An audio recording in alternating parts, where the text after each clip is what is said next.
Joint platform of doctors West Bengal পক্ষ দিয়ে ধর্মতলায় অবস্থান মঞ্চ কাল থেকে শুরু করা হয়েছে।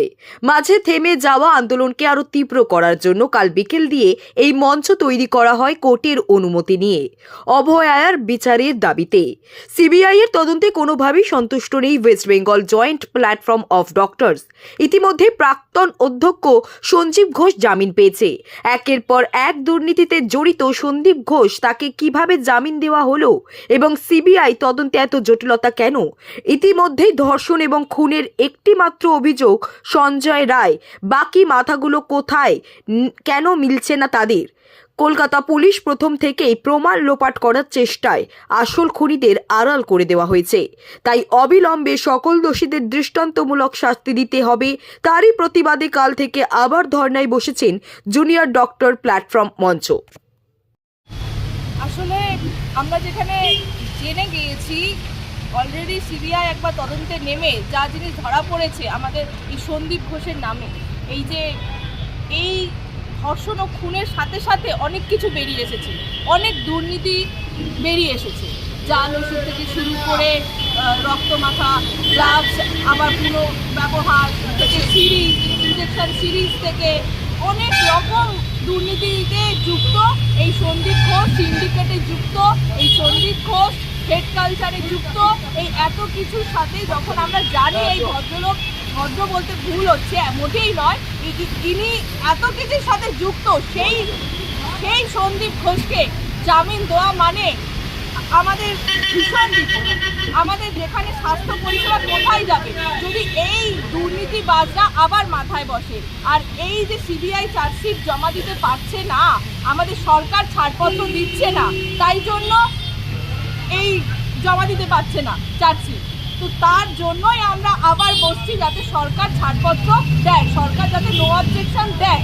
আর সিবিআই কেউ বলছি যে বিকল্প চার্জশিট অতি দ্রুত জমা দিতে, তার জন্য আমাদের এই অবস্থান। আর অভয়ার বিচার যত দ্রুত হয় তার জন্য আমাদের এই অবস্থান। প্রথম থেকেই তো তারা চাইছিল এই আন্দোলনটাকে ধামাচাপা দিতে, আর পুলিশ তো চাইছে যে তারা যেটা বলেছিল সেটাই যেন আলটিমেটলি প্রমাণ হয়। প্রথমেই তারা বলেছিল শুধুমাত্র সঞ্জয় রায় দোষী, আর সেটাই ওরা প্রমাণ করার জন্য লেগে পড়ে রয়েছে। তার জন্য এই আন্দোলনটাকে বন্ধ করার ভীষণ রকম চেষ্টা করছে। কিন্তু সঞ্জয় রায় আমরা ইতিমধ্যে দেখেছি প্রিজন ভ্যান থেকে চেঁচিয়েছে যে আমাকে ফাঁসানো হয়েছে, আমাকে ফাঁসানো হয়েছে, এর সাথে অনেকে জড়িত। আর আমরাও জানি যে কীভাবে এই ধর্ষণ ঘটেছে, আর তথ্য প্রমাণ লোপাট করার কত রকম চেষ্টা হয়েছে, ভাঙচুর হয়েছে। এর থেকে স্পষ্ট বোঝা যায় যে এর সঙ্গে জড়িত আছে, গভীরভাবে জড়িত আছে কোনো অপরাধী, অনেকজন অপরাধী। তাদের সবাইকে ধরতে হবে। আর তার সাথে সাথে যে দুর্নীতিগুলো ধরা পড়েছে, সন্দীপ ঘোষ যে দুর্নীতির সঙ্গে জড়িত, এই অভিক দে, বিরূপাক্ষ, এদের মতো লোক যে থ্রেড কালচারের সাথে জড়িত, সিন্ডিকেটের, এবার তাদেরকে আবার যদি সেই সসম্মানে পুনরায় আগের জায়গায় দিয়ে দেওয়া হয়, দায়িত্ব দিয়ে দেওয়া হয়, তাহলে কিভাবে চলবে? তাহলে তো আবার থ্রেড কালচার আবার একই রকম চলবে। তাহলে তার বিরুদ্ধে আমাদের এই প্রতিবাদ, আমাদের এই অবস্থান।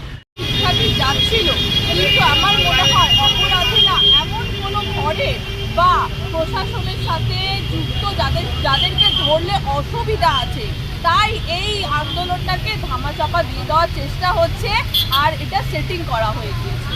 তার জন্য এখন কোনো রকমভাবে এটা আন্দোলনটাকে আরও দমানোর চেষ্টা। প্রথমে বলা হয়েছিল উৎসবে মাতুন, তারপর বললো বন্যা এসে গেছে এবার মাতুন, এখন ক্রিসমাস, মানে বিভিন্ন রকমভাবে আমাদের এই আন্দোলনটাকে চাপিয়ে দেওয়ার চেষ্টা হচ্ছে। কারণ অপরাধীরা কারুর খুব কাছের লোক, যারা ধরা পড়লে অসুবিধা হবে, তার জন্য এরা ধামাচাপা দেওয়ার চেষ্টা করছে। আপনার নাম? সুশোভনা সরকার।